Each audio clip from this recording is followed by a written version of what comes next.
تمام. اول حاجه هنجيب صدور الفراخ، طبعا مخليه ومتشال منها الجلد ومغسوله كويس جدا.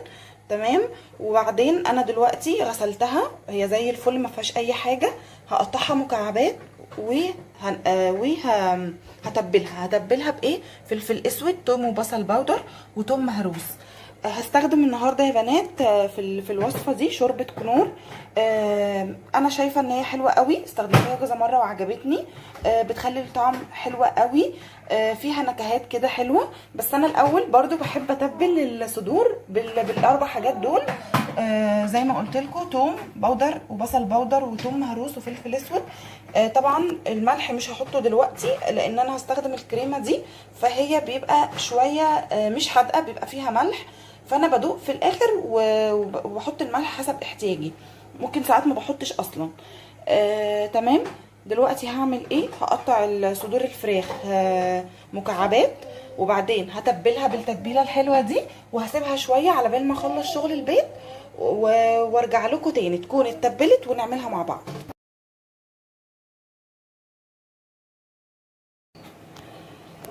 كده يا بنات صدور الفراخ اتبلت زي ما قلنا مع بعض. انا حطيت لها توم مهروس، تبلتها بتوم مهروس، فلفل اسود، توم وبصل باودر. مش عايزه تحطي التوم وتحطي بصل مبشور بتبقى كويسه، بس انا بحب طعم التوم. عاوزه تشيلي التوم والبصل وتستكفي بالفلفل الاسود والملح بس، ما عنديش اي مشكله. بس انا كده بتديني افضل نتيجه بالنسبه لي، وعملتها كذا مره وبتبقى حلوه قوي. جربوها بجد مش هتندموا. هنحتاج ايه تاني لشوربه الفراخ؟ هنحتاج، انا بصوا يا بنات زي ما قلت لكم بعملها بالكيس ده، كيس كنور، في منه انواع كتيره قوي. انا النوع ده كويس بالنسبه لي. بصوا لو مش عاوزين تستخدموا الاكياس الجاهزه، ممكن تبدلوا بايه وبيبقى نفس النتيجه على فكره. بيبقى النتيجه حلوه قوي، برضو عملته كده قبل كده يعني. بحط معلقتين دقيق ومعلقه نشا وتبهريه كويس. تبهريه كويس يعني ايه؟ هتحطي لي بهارات فراخ، كاري، كركم، فلفل اسود، تبهري الدقيق كويس عشان يديكي النتيجه المظبوطه. تمام. هحتاج ايه تاني؟ هحتاج الكيس ده بياخد 4 كوبايات من الميه. انا بصراحه بستخدم شوربه، دي شوربه لحمه شايله من عليها الدسم، ما فيهاش اي حاجه، بس برضو بتدي طعم حلو قوي. عاوزه اقول لكم الشوربه انا بعملها كده على طول. تمام. مفيش مشكله لو انت عايزه تبدلي الشوربه بميه، تدوبي الكيس ده في 4 كوبايات ميه. انا هنا هستخدم شوربه. تمام. معايا نص كوبايه لبن، ومعايا كوبايه زبادي. معايا هنا الزبده. الوصفه دي بتحط لها 3 4 معالق زبده، مفيش مشكله. بس انا هنا طبعا عشان عامله دايت وكده ونظام صحي بقى وكده، هستخدم معلقه صغيره قوي.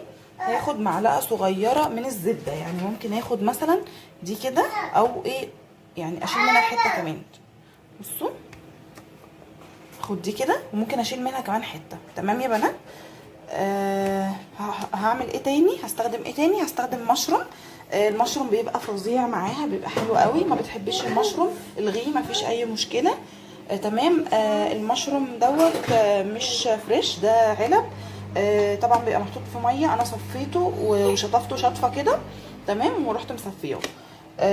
تمام يا بنات. الزبادي واللبن دول بديل الكريمه. الوصفه دي بتتعمل بالكريمه. عايزه اقول لكم، حطيتي كريمه، حطيتي قشطه، حطيتي الكريمه اللي هي الحامضه، حطيتي لبن وزبادي، برضو بيدي نفس النتيجه، مفيش اي مشكله. انا ساعات بعملها بالكريمه، بس المره دي ما عنديش، هعملها بالزبادي وباللبن. يلا نشوف هنعمل ايه مع بعض. انا حضرت هنا الطاسه. تمام. طاسه هنعمل ايه؟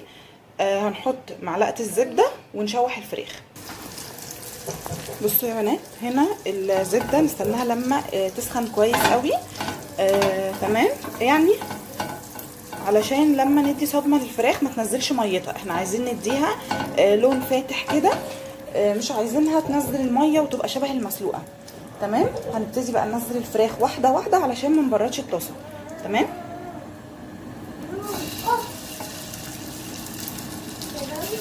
كده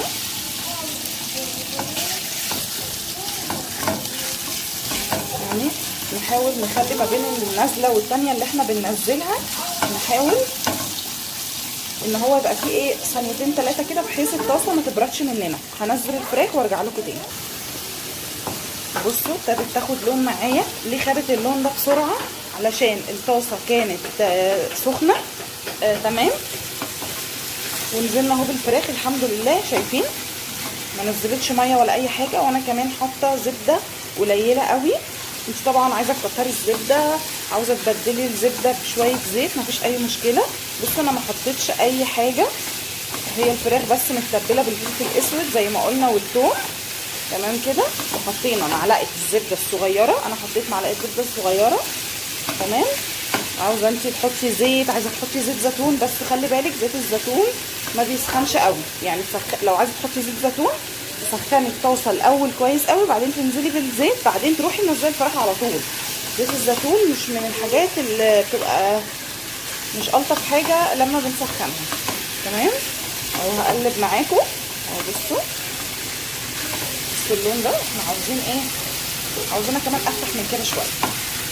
نقلب بسرعه عشان ما تغمقش اهو.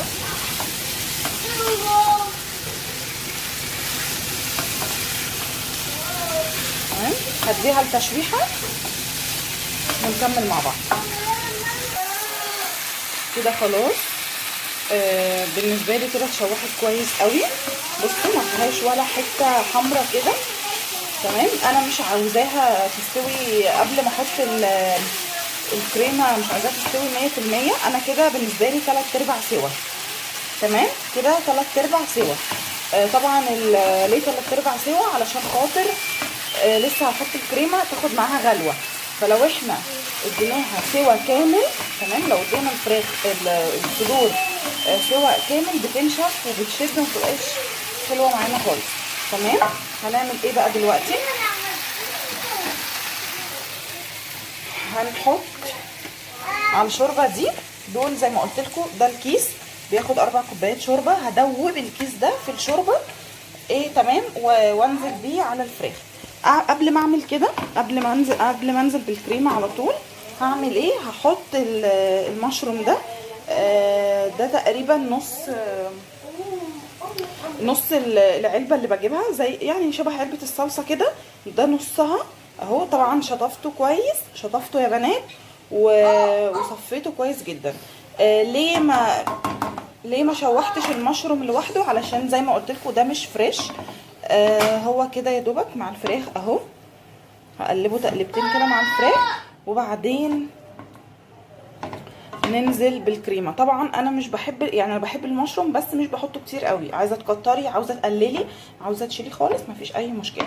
هقلب بقى دلوقتي الكيس الكريمه في الشوربه ونحطه مع بعض. بصوا يا بنات دلوقتي انا حطيت كيس الكريمه. تمام. دوبته الاول في الشوربه، ودوبته في 4 كوبايات شوربه ونزلت بيه على الفراخ. كده هسيبها تاخد غلوه. تمام. هسيبها تاخد غلوه. هتتقل طبعا معانا عشان لسه حاطه الكيس الكريمه دلوقتي، هي هتتقل. تمام. بس قبل ما نغطي عليها ونسيبها ناخد غلوه هنعمل ايه؟ انا ماشيه معاكم خطوه بخطوه اهوت، علشان ايه مش بحط حاجه غير قدامكم. هنعمل ايه دلوقتي؟ دي كوبايه الزبادي، هنحط عليها نص كوبايه اللبن. تمام. وندوبها كويس جدا وننزل بيها على الفراخ. ليه هنعمل الخطوه دي؟ بتدعم لي الطعم اكتر وبيبقى دسم اكتر زي بتاعه بره بالظبط. عايز تستغني عن الخطوه دي وتخليكي بس في الخطوه بتاعه كيس الشوربه، كيس الكريمه، مفيش اي مشكله. انا هحط الاثنين على بعض واحطهم دلوقتي.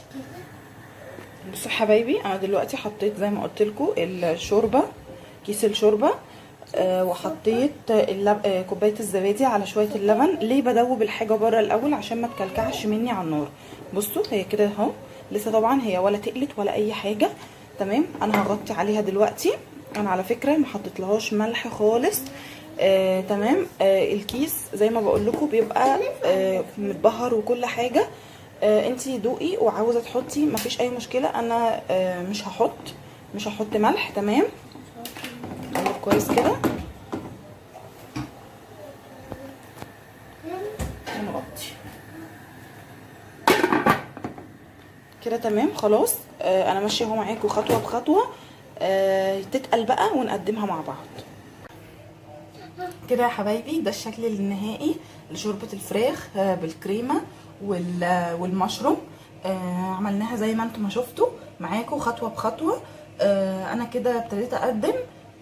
انا طبعا عارفين عشان انا الدايت وكده، ف باكل جنب الغدا بتاعي سلطة بس. مش باكل اي نشويات. مش كيتو، ما تقلقوش، مش بعمل كيتو دايت. انا بس في ايام ليا فيها رز ومكرونه، وفي ايام لا. النهارده سلطه بس. انتوا ممكن تعملوا جنبها رز ابيض، ممكن مكرونه، براحتكم خالص اللي انتوا عاوزينه. بتتاكل كده من غير اي حاجه برضو، بتبقى حلوه جدا وخفيفه. اهو تغيير في الحر اللي احنا فيه. دي يا حبايبي كان الطبق بتاعي النهارده. قولوا لي رايكم ايه.